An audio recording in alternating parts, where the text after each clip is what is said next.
Shalom jemaat-jemaat yang dikasihi Tuhan. Sungguh berbahagia kita boleh kembali merenungkan kebenaran firman Tuhan di hari-hari Natal yang indah ini.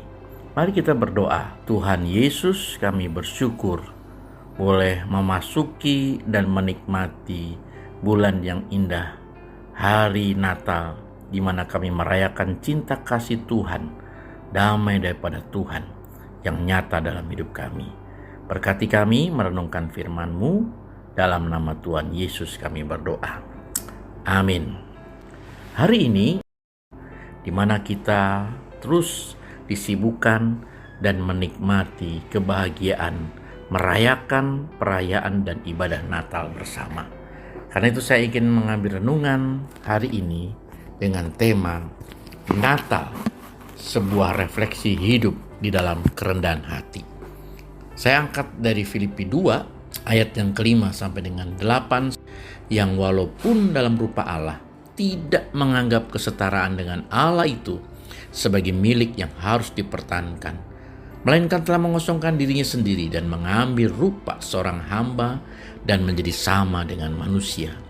Dan dalam keadaan sebagai manusia, ia telah merendahkan dirinya dan taat sampai mati, bahkan sampai mati di kayu salib.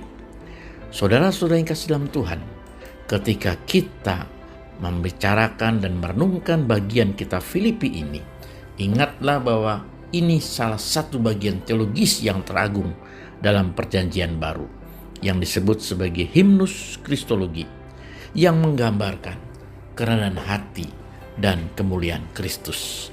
Ketika kita bicara Natal, disibukkan dengan perayaan Natal, seringkali kita merayakan dengan sukacita, dengan cahaya lampu yang bergemerlap, dengan lagu-lagu indah, dan suasana hangat kebersamaan dan kado-kado yang indah yang kita nikmati. Tetapi jemaat-jemaat Tuhan, Natal sejatinya juga berbicara tentang sebuah jalan hidup yang tidak mudah, yaitu jalan kerendahan hati. Natal mengisahkan Allah yang tidak mempertahankan haknya, tidak membangun citra diri, dan tidak mengejar kehormatan. Karena Natal menyatakan kepada kita bahwa ia datang sebagai bayi yang lemah, hidup sebagai hamba, dan mati di kayu salib. Saudara-saudara yang kasih dalam Tuhan, Natal mengajar kepada kita sebuah refleksi hidup yang rendah hati.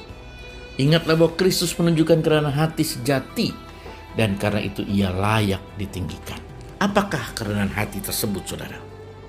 Seorang tokoh bernama Benjamin Franklin, dia mengatakan demikian, saudara. Kerendahan hati sulit dimiliki. Ketika kita merasa memilikinya, saat itu juga kita kehilangan. Saudara-saudara, itulah yang Paulus mau nasihatkan kepada jemaat-jemaat di tengah konflik yang ada di dalam kehidupan jemaat. Hendaklah kamu dan hidupmu bersama menaruh pikiran dan perasaan yang terdapat juga dalam Kristus Yesus. Kata pikiran, yaitu dari kata pronein, berpikir, yaitu mengarahkan hati. Jadi ini bukan segera memiliki sebuah opini atau pendapat, tapi menjadikan pola pikir Kristus sebagai pola hidup umat Tuhan. Saudara-saudara, jadi di sini kita belajar bahwa di dalam kerendahan hati Kristus itu dinyatakan di dalam ketaatannya kepada Allah.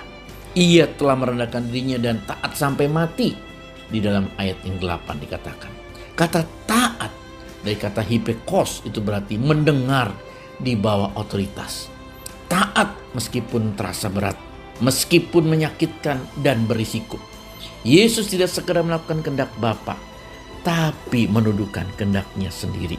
Ibrani 5 ayat 8 mengatakan sekalipun ia anak, ia telah belajar taat dari apa yang telah dideritanya. Apakah kita belajar untuk hidup taat sebagai bukti di dalam kerendahan hati kita kepada Tuhan? Hal yang kedua, saudara, kita merenungkan bahwa kerendahan hati Kristus itu terwujud di dalam pengorbanannya. Saudara-saudara, di dalam Filipi 2 ayat 6 yang dikatakan, yang walaupun dalam rupa Allah tidak menganggap kesetaraan dengan Allah itu sebagai milik yang harus dipertahankan, Kata harmakmon berarti sesuatu yang direbut atau dipertahankan dengan kukuh. Jadi saudara-saudara, Yesus tidak mempertahankan kesetaraan atau hak kealahannya untuk kenyamanan diri sendiri. Istilah terkenal dari kata di dalam ayat 7 yaitu mengosongkan diri, yaitu kenosis. Bukan berarti Yesus berhenti menjadi Allah, tapi ia melepaskan hak-hak keilahiannya demi keselamatan Anda dan saya. Saudara-saudara, dalam hidup kita hari ini, apakah kita lebih mempertahankan hak-hak kita sebagai seorang suami, sebagai seorang istri, sebagai seorang pemimpin, sebagai seorang karyawan, atau bahkan sebagai orang tua dan anak-anak? Kita seringkali lebih berbicara, lebih menekankan, lebih mengutamakan hak-hak kita dibandingkan melakukan kewajiban kita di dalam Tuhan. Biarlah kita belajar untuk mengerti hal ini. Dari kerendahan hati Kristus kita belajar bukan hanya bicara soal ketaatan, bukan hanya bicara soal pengorbanan Dia yang melepaskan hak-hak itu, tapi kerendahan hati Kristus kita belajar berujung kepada kemuliaan. Itulah sebabnya Allah sangat meninggikan Dia. Kata itulah sebabnya diokai itu menunjukkan hubungan sebab akibat, saudara-saudara. Jadi akhirnya saudara-saudara, biarlah Natal ini menjadi renungan buat kita, bahwa Natal bukan hanya tentang Allah yang datang, tapi tentang bagaimana Ia datang dengan kerendahan hati, dengan ketaatan, dan dengan pengorbanan. Kiranya Natal ini bukan hanya kita rayakan, tapi kita hidupi dengan meneladani Kristus yang datang di dalam kerendahan hati. Tuhan memberkati saudara. Selamat Natal. Haleluya. Amin.